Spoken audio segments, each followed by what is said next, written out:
El levita y su concubina. Dentro de las páginas de la Biblia, pocos relatos son tan profundamente perturbadores como el de la concubina del levita. La historia se desarrolla durante una de las épocas más sombrías de la historia de Israel, un tiempo narrado en el libro de los jueces cuando no había rey ni liderazgo nacional. Como lo describen las escrituras, cada uno hacía lo que le parecía correcto a sus propios ojos, y el tejido moral de la nación se estaba desmoronando. Este escalofriante evento revela cuán bajo había caído la sociedad.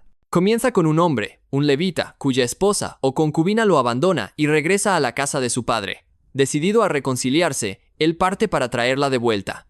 Después de varios días de hospitalidad, la pareja finalmente comienza su viaje a casa. Al caer la noche, buscan refugio en la ciudad de Gabaa, donde un anciano les ofrece cobijo. Pero su paz se ve destrozada por un golpe en la puerta. Una turba violenta de hombres perversos de la ciudad se ha reunido, exigiendo que el levita les sea entregado. En una decisión impactante y cobarde, el levita, en lugar de resistirse, empuja a su concubina hacia la multitud voraz. Ella es brutalmente abusada toda la noche, dejada apenas con vida para cuando sale el sol. Logra arrastrarse de regreso al umbral de la puerta, donde se desploma en silencio. El levita la encuentra allí, coloca su cuerpo en su asno y cabalga a casa sin pronunciar una sola palabra. A su llegada, comete un acto final y horrendo. Toma un cuchillo, corta su cuerpo en 12 pedazos y los envía a través de las 12 tribus de Israel. Fue un mensaje espantoso e impactante.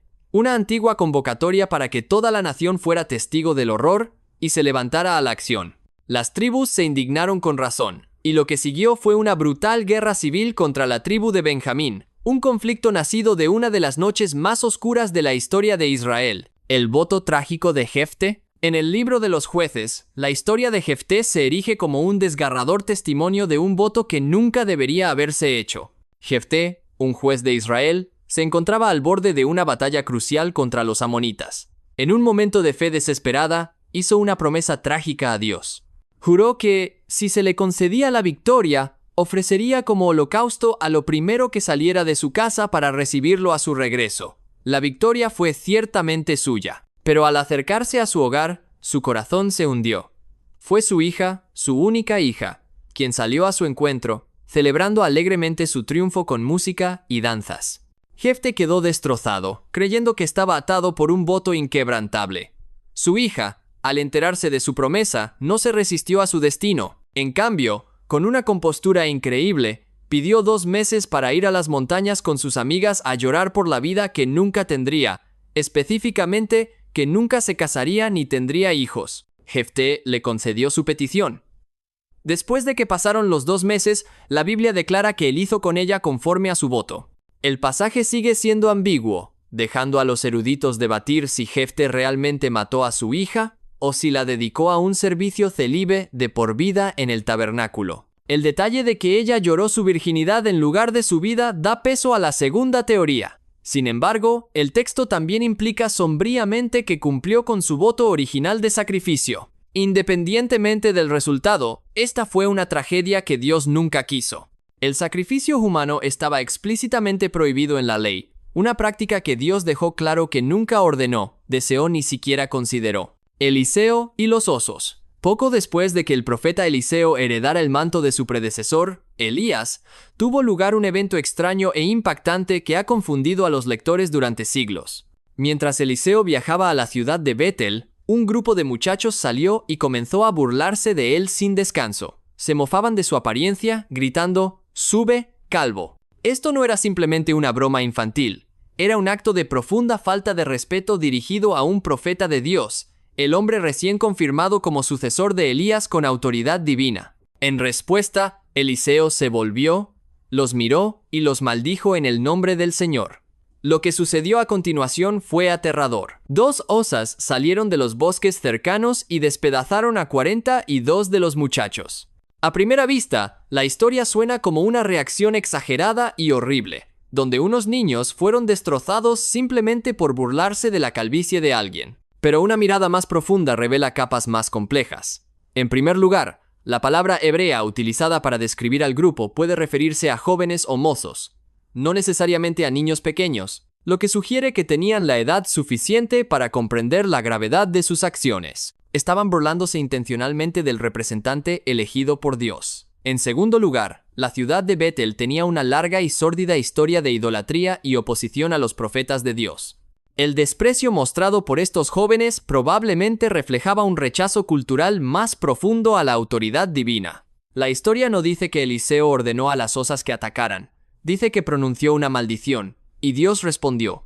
Si bien esto no hace que el evento sea fácil de aceptar, subraya la seriedad con la que Dios consideraba el rechazo de sus mensajeros durante esa época tumultuosa. El trauma de Tamar. Uno de los episodios más oscuros y desgarradores en la familia del rey David es la historia de Tamar y Amnón. Un relato sin final feliz, sin rescate divino y sin una resolución clara. Es una historia de trauma, traición y consecuencias que envenenan una casa real por generaciones.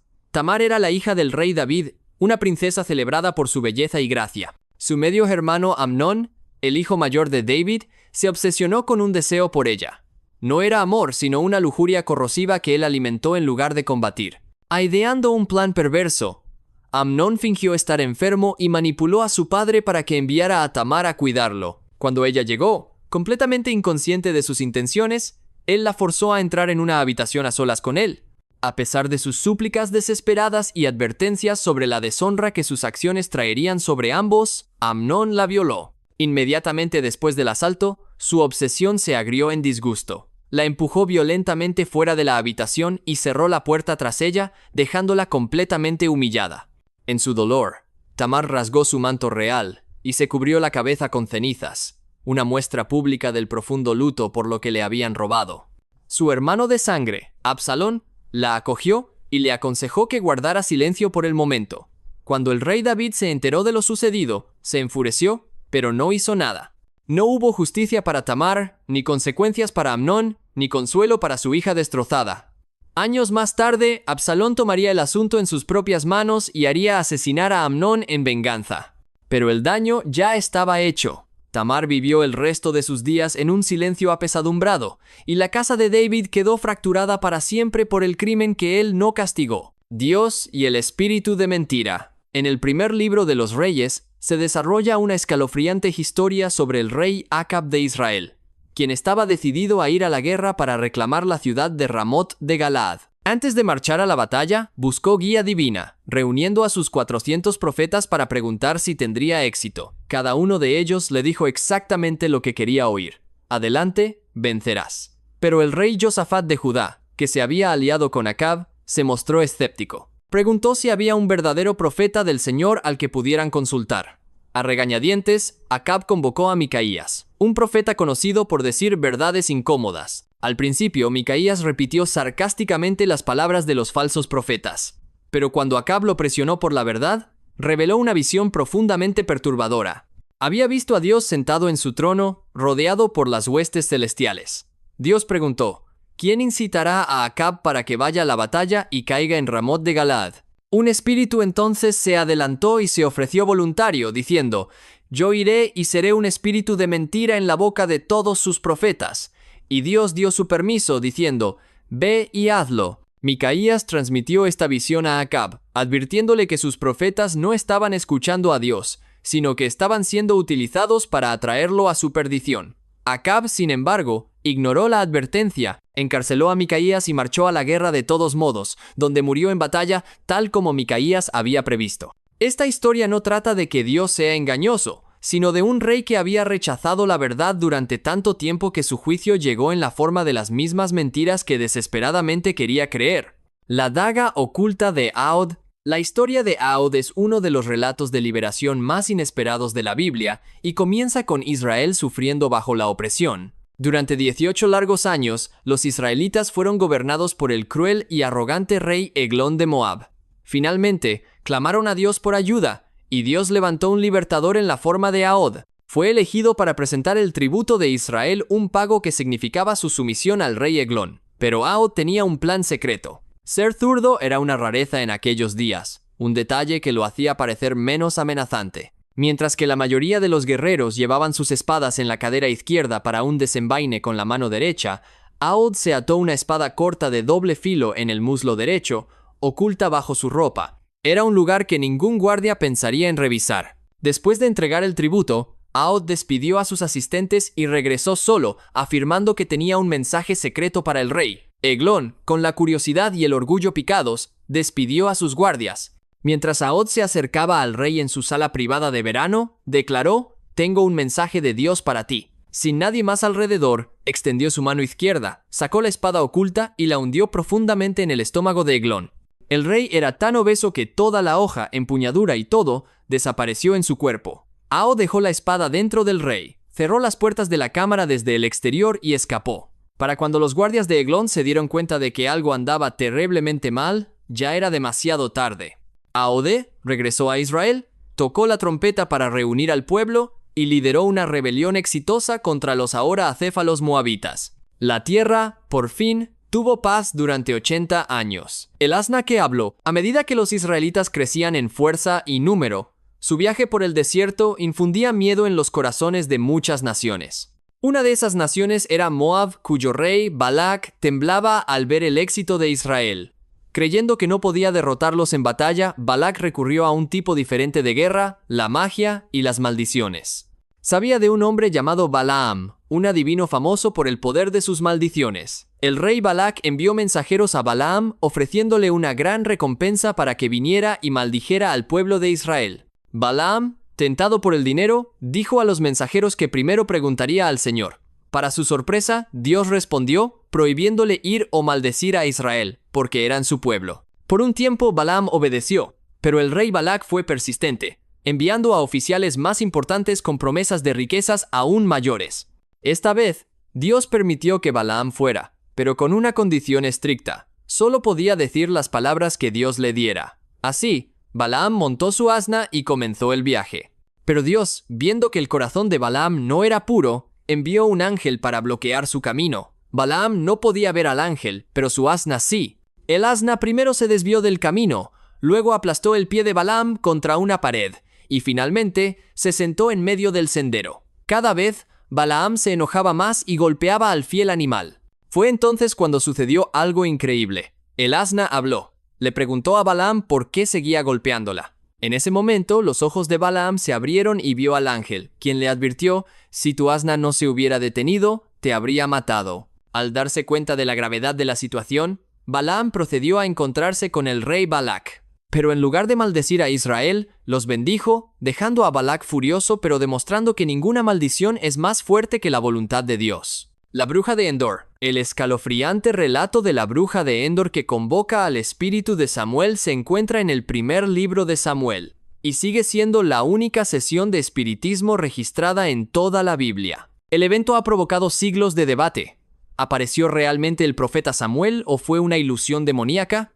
La historia tiene lugar cerca del final del trágico reinado del rey Saúl. Con el ejército filisteo reunido para la guerra, un aterrorizado Saúl buscó la guía de Dios a través de sueños y profetas. Pero Dios guardó silencio, una consecuencia de la persistente desobediencia de Saúl. En un último acto de desesperación, Saúl, quien previamente había prohibido a todos los médiums de acuerdo con la ley de Dios, ordenó a sus siervos que encontraran una. Localizaron a una mujer en Endor, y Saúl, disfrazado y viajando de noche, le pidió que convocara al espíritu de Samuel. La mujer se mostró inicialmente reacia, temiendo el decreto del rey, pero Saúl juró que no le pasaría nada. Durante la sesión, ella se sorprendió visiblemente cuando apareció un espíritu, y en ese momento se dio cuenta de que estaba en presencia del propio rey Saúl. Describió una figura fantasmal de un anciano envuelto en un manto, a quien Saúl reconoció como Samuel. El espíritu de Samuel preguntó por qué había sido molestado, y Saúl explicó su miedo y el silencio de Dios. Samuel entonces pronunció una sombría profecía.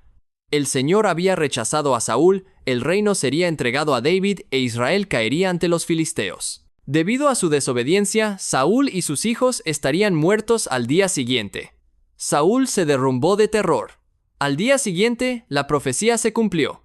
La sorpresa de la mujer sugiere que ni siquiera ella esperaba una aparición genuina, lo que implica que Dios permitió este evento de una sola vez para pronunciar un juicio final. La Biblia condena inequívocamente la nigromancia, y esta historia sirve como un trágico ejemplo de un rey que se vuelve a la oscuridad después de rechazar la luz. El profeta y el león. En el primer libro de los Reyes, uno de los relatos más aleccionadores e inesperados de la Biblia, revela la profunda seriedad con la que Dios ve la obediencia, especialmente de aquellos que hablan en su nombre. Dios envió a un profeta de Judá para confrontar al rey Jeroboam, quien había sumido a Israel en la idolatría. El profeta profetizó audazmente que un futuro rey, Josías, algún día profanaría el altar de Jeroboam. Como señal de esta palabra divina, el altar se partió inmediatamente en dos, derramando sus cenizas por el suelo. Cuando Jeroboam intentó apresar al profeta, su mano se secó, solo para ser sanada cuando el profeta oró por él. Dios le había dado al profeta instrucciones estrictas e inusuales. No debía comer ni beber nada en esa tierra, y debía regresar a casa por un camino diferente. El profeta obedeció inicialmente. Sin embargo, un viejo profeta de Bet-El, al enterarse de los acontecimientos del día, fue a su encuentro. El viejo profeta lo invitó a su casa a comer, pero el hombre de Dios se negó, citando el claro mandato de Dios. Fue entonces cuando el viejo profeta dijo una mentira devastadora. Afirmó que un ángel se le había aparecido, diciéndole que estaba permitido que el profeta fuera a su casa y comiera. Trágicamente, el hombre de Dios le creyó y regresó con él. Mientras comían, el viejo profeta recibió de repente una verdadera palabra del Señor. Declaró que debido a que el hombre de Dios había desobedecido, no sería enterrado con sus antepasados. En su viaje de regreso a casa, un león lo atacó y lo mató. En una extraña y divina demostración, el león no se comió el cuerpo ni dañó al asno. Simplemente se quedó junto al cadáver, un testimonio silencioso y poderoso de la consecuencia de la desobediencia. Lot y sus hijas. El relato de Lot y sus hijas, que se encuentra en el libro del Génesis, es una de las narrativas más preocupantes e incómodas de la Biblia. Ocurre inmediatamente después de la destrucción ígnea de Sodoma y Gomorra, ciudades tan consumidas por la maldad que Dios las borró de la tierra. Lot, junto con sus dos hijas, acababa de escapar del cataclismo. Su esposa, sin embargo, había mirado hacia atrás y se convirtió en una columna de sal. Ahora, despojado de su riqueza, su hogar y su esposa, Lot se escondía en una cueva de la montaña, con su mundo completamente destruido. Es en este estado de trauma y aislamiento que la historia toma un giro perturbador. Las hijas de Lot, creyendo que eran las últimas personas en la tierra, idearon un plan desesperado y pecaminoso para preservar su linaje familiar. En 2 noches consecutivas, emborracharon a su padre tanto que él no se dio cuenta de lo que estaba sucediendo. Cada hija luego se acostó con él, y ambas quedaron embarazadas de su propio padre. La hija mayor dio a luz a un hijo llamado Moab, quien se convirtió en el antepasado de los moabitas. La menor dio a luz a un hijo llamado Ben-Ami, el antepasado de los amonitas. Ambas naciones se convertirían más tarde en enemigos persistentes de Israel. La Biblia no suaviza esta historia. Presenta la cruda y honesta tragedia de lo que sucede cuando el miedo, el trauma y la falta de fe conducen a medidas desesperadas. Las hijas actuaron por pánico, y Lot, aunque considerado un hombre justo, es representado aquí como comprometido, pasivo y profundamente vulnerable. La muerte del rey Herodes. La dramática muerte del rey Herodes, registrada en el libro de los Hechos, sirve como uno de los relatos más impactantes del juicio divino en el Nuevo Testamento. No se trataba del mismo Herodes de la historia del nacimiento de Jesús, sino de su nieto, Herodes Agripa I. Gobernó sobre Judea y se había ganado el favor de los líderes judíos persiguiendo a la iglesia primitiva, lo que incluyó la ejecución del apóstol Santiago y el encarcelamiento de Pedro. La escena final de su vida comenzó con una ceremonia política. Habiendo resuelto una disputa con la gente de Tiro y Sidón, que dependían de su reino para obtener alimentos, Herodes organizó una audiencia pública. En el día señalado, apareció ante la multitud con magníficas túnicas reales. Se sentó en su trono y pronunció un discurso. Mientras hablaba, la gente, buscando adularlo, comenzó a gritar: «Esta es la voz de un Dios, no de un hombre». Herodes, en lugar de corregirlos o dar la gloria a Dios, aceptó el elogio y se deleitó en el momento de su propia deificación. Fue un error fatal. Las Escrituras dicen que inmediatamente un ángel del Señor lo hirió, no por su poder político, sino porque no dio la gloria a Dios. El juicio fue rápido y espantoso. Fue comido por gusanos y murió. Fue una poderosa advertencia contra el orgullo, un marcado contraste con los apóstoles, quienes consistentemente redirigían cualquier alabanza que recibían de vuelta a Dios. Herodes se había elevado a sí mismo al nivel de un dios, y en respuesta, Dios lo humilló de la manera más humillante posible.